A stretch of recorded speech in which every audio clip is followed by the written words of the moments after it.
Today on the channel, I'll be discussing Google Ads upcoming journey aware bidding, what it is, how it works, and whether you should use it. Ed here from 10,000 Foot View, and I've got another Google Ads quick tip for you today.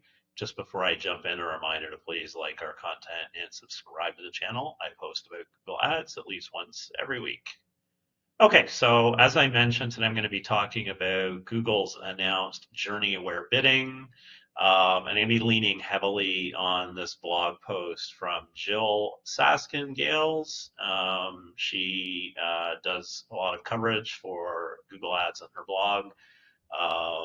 And she put together a really nice article and a nice table here that kind of helps illustrate how this works. Okay, so in a nutshell, journey aware bidding uses the primary conversion goal that you have assigned to your campaign, but also allows secondary goals to influence the bidding engine a little bit, right? So the question is how much influence, whether that's a positive or negative, and whether or not you want to include all of your secondary conversions in that. And at this time, we don't have the answer to that because we don't know if we can selectively choose which secondary conversions are included, or how much influence they will have. But basically, it works like this. So it's a little more detail. So basically, if you have a primary conversion, we'll call it a form submission, right? Quote request, for example. And with that quote request being your primary conversion right now, if you use TCPA bidding, effectively, that's the only thing in terms of conversion data that will affect the bidding engine. But when you activate journey aware bidding, then secondary conversions, and you can see examples here, pages visited, newsletter signups, and so on, would have some influence to bidding, right? So basically, people that have performed those micro conversions would be a signal to Google that they may be the types of people that would also fill in your request a quote form. That's basically it. Again, with this tool, we don't know exactly how it's going to work, how much influence those secondary or those micro conversions are going to have, and whether we'll be able to choose selectively which ones we want.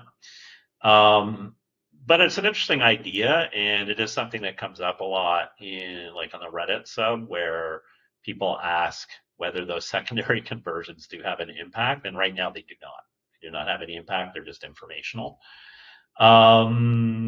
Another way to do this, and it's a way we do it with some of our clients when you have a full sales funnel, is essentially to set low values. So instead of making conversions like a newsletter sign up, secondary, you just set a very low value for that. So like if you have an e-com site and your average sales value is like $300, then setting like $2 value for newsletter signups, it gives it a little bit of influence over bidding while not swaying things too much, right? Against obviously purchases, which are much more important.